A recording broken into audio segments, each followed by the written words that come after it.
नवरात्रि व्रत नियम।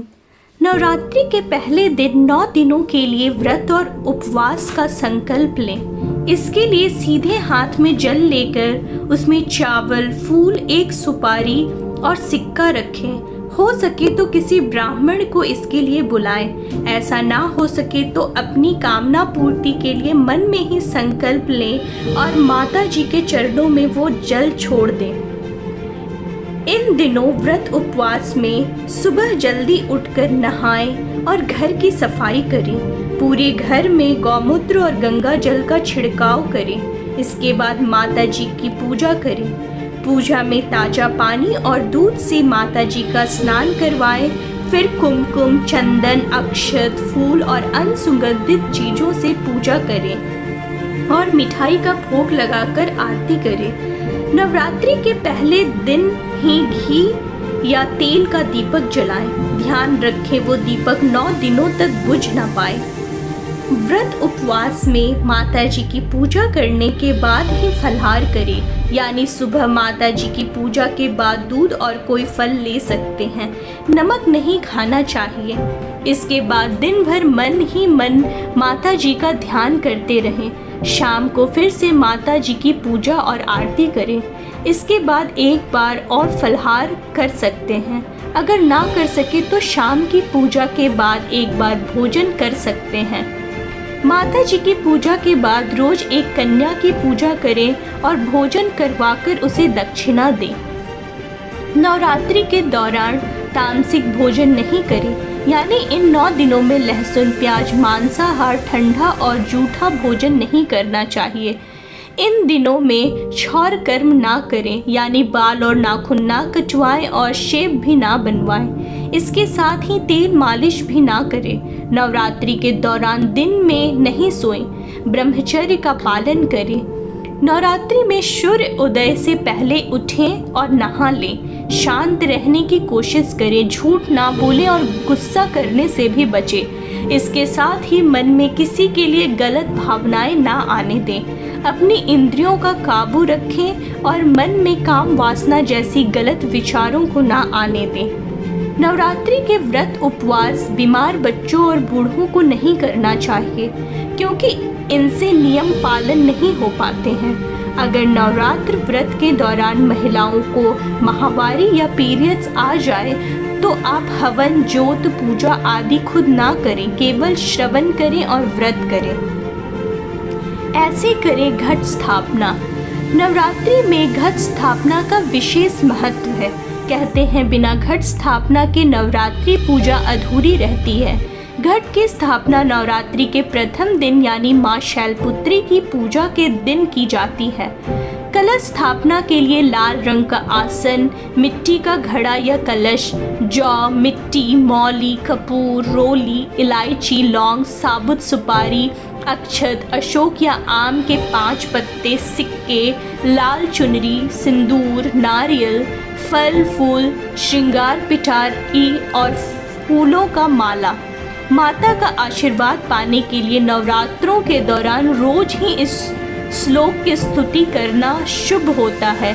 या देवी सर्वभूतेषु श्रद्धा रूपेण संस्थिता, नमस्तस्यै नमस्तस्यै नमस्तस्यै नमो नमः।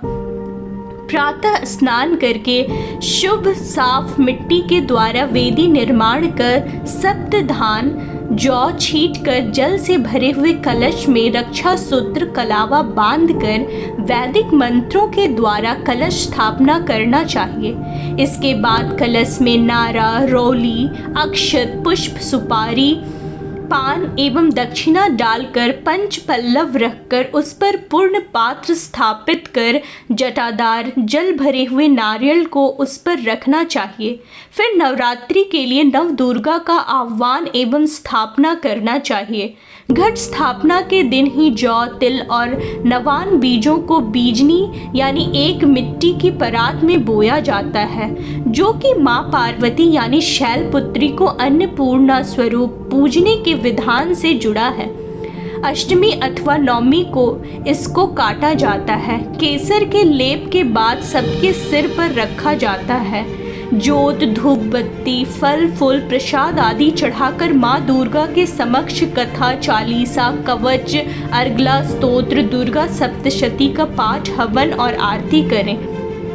हवन विधि: नवरात्रों में संभव हो तो हर रोज छोटा सा हवन करें। हवन में हविष्य उसे कहते हैं जो हवन के दौरान अग्नि में डालते हैं, के लिए धूप, जौ, नारियल, गुगुल, मखाना, काजू, किशमिश, छुहारा, मूंगफली, बेलपत्र, शहद, घी, सुगंध, अक्षत चाहिए। इन सभी को मिलाकर हविष्य बना लें। हवन के लिए अग्नि प्रज्वलित करने के लिए रुई, आम की लकड़ी, चंदन की लकड़ी, कपूर और माचिस चाहिए। निम्नलिखित मंत्रों से हवन करें।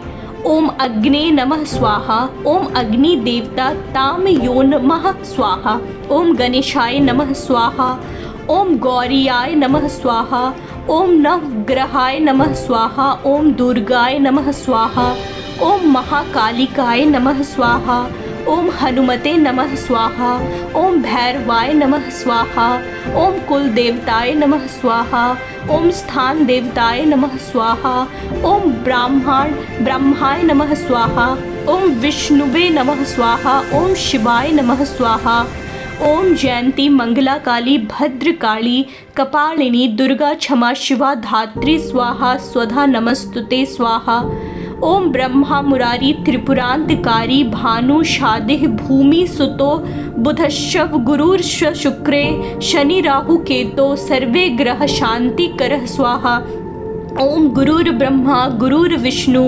गुरुर्देवो महेश्वर गुरु साक्षात् परम ब्रह्म तस्मै श्री गुरुवै नमः स्वाहा, ओम त्र्यंबकं यजामहे सुगंधिं पुष्टिवर्धनम् उर्वारुकमिव बन्धनान् मृत्युर्मुक्षीयमामृतात् मृत्युंजय नमः स्वाहा, ओम शरणागत दीनार्थ परित्राण परायणे सर्वस्यातिर हरे देवी नारायणी नमस्तुते। इन मंत्रों के बाद ओम ऐं ह्रीं क्लीं चामुंडाय विच्चे नमः स्वाहा इस बीज मंत्र का 21, 51 या 108 बार उच्चारण कर हवन कुंड में हविष्य डालें।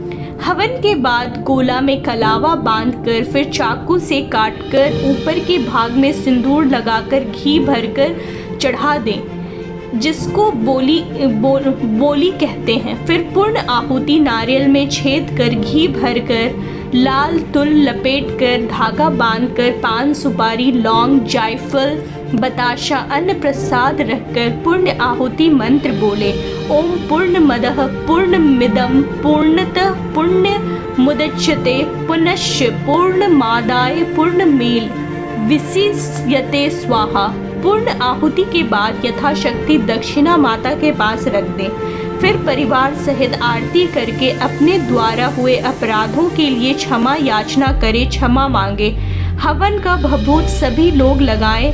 तत्पश्चात अपने ऊपर किसी से 1 रुपया उतरवा कर किसी को दे दें। इस तरह आप सरल रीति से घर पर हवन संपन्न कर सकते हैं।